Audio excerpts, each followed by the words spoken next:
Namootni yeroo sadarkaan jireenya isaanii guddataa adeemu uummata isa kan biraa irraatii adda ta'anii mul'achuuf waan hedduu godhu. Isaan keessaa uffata qaalii bituu yookaan kan namni biraan gabaarraa argee bituu hin dandeenye diizaayin gochisiisuu irraa eegalee meeshaalee biraas kan gatii gurguddaa fi biraandii isaanii beekamoo ta'an fayyadamuu filatu. Namoonni kun VIP yookaan VVIP waan ta'aniif bakka oolan fakkaachuuf namoota warra kaan irraa wanta adda taasisee isaan mul'isu hundi akka isaan irraa mul'atu barbaadu. Egaa hanga ammaatti kan dhageenyuu fi arginu uffata, faayaawwan, konkolaataa, manaa fi meeshaalee tokko tokko kan gatiin isaanii gurguddaa ta'an otuu bitamanii dhageenya turre. Garuu viidiyoo kanarratti waan baay'ee nama ajaa'ibu taargaa yookaan lakkoobsa gabatee addunyaa kanarraa gatiin isaanii gurguddaa ta'an kan hanga doolaara miiliyoona 14tti gurguraman waliin ilaalla. Dureessonni addunyaa kanaa keessumaa biyya UAE yookaan United Arab Emirates keessa jiraatan taargaawwan gatii qaalii bituudhaan addunyaarraa beekamtii guddaa horataniiru. Dubaay magaalaa jireenyatti qaalii ta'e bakka bashannanaa fi magaalaa wantoonni gatii gurguddaan akka konkolaataa biraandiin isaanii beekamu addunyaa kanaa baay'inaan itti argamanidha. Konkolaataa baay'ee qaalii fi saffisa guddaan deeman kan akka Lamborghini, Ferrari, Bentley fi kan biroos daandii gubbaatti baay'inaan mul'atu. Konkolaattotni kun gatiin isaanii gurguddaa fi doolaarota miiliyoonotaan lakkaa'amaniin kan bitamanidha. Waan baay'ee nama ajaa'ibu dureessota qofa osoo hin taane poolisootni illee konkolaataa kana qabatu. Kanaafiyyuu dureessotaaf akkamiin namoota kan biraarraa adda ta'anii mul'achuun danda'ama? Deebiinsaa taargaa lakkoobsisaa adda ta'e qabachuudhaanidha. Namootni kaan qarshii gahaa qabaachuu isaanii beeksifachuuf taargaawwan kana bitu.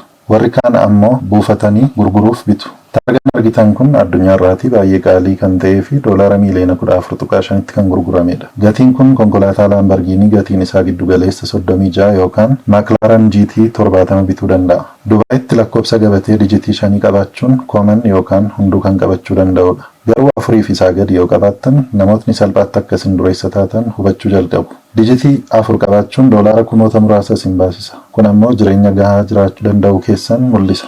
Dijitii 3 qabaachuun ammoo doolaara kumoota dhibbaan kan isin baasisu yoo ta'u dureessa ta'uu keessan agarsiisa. Dijitii 2 qabaachuun doolaarota miiliyoonota keessa waan ta'eef CEO dhaabbata guddaa yookaan dureessa guddaa ta'uu keessan ibsa. Garuu dijitii tokko kan lakkoobsa 10 gad ta'an qabaachuun doolaarota miiliyoona 10 keessa waan isin baasisuuf dureessa guddaa yookaan maatii warra mootii ta'uu keessan mul'isa. Yoo isin maatii mootii miti taatan illee namni taargaa sana ilaalu akka waan isin maatii mootii taatanitti fudhata. Taargaawwan kun vanity plate jedhamuun waamamu. Wanti namatti tolu qarshiin ittiin taargaan gatiin qaaliin kun hundi waggaa waggaadhaan sagantaa galii walitti qabu taasifamuun gargaarsa midhaan nyaataa biyyoota hiyyeeyyiif taasifamu tumsuuf ooluusaati. Taargaawwan gatii gurguddaa addunyaa kanaa 10 keessaa hundi isaanii biyya UAE keessaa kan bitamanidha. Hundi isaanii sagantaa galii walitti qabu garaagaraa irratti kan gurguraman yoo ta'u, tokkoffaan lakkoobsa tokko yeroo ta'u magaalaa Abu Dhaabiitti doolaara miiliyoona 14.5tti gurgurame. Lammaffaan AA9 magaalaa Dubaayitti doolaara miiliyoona 10.3tti gurgurame. Sadaffaan AA8 Dubaayitti doolaara miiliyoona 9.5tti gurgurame.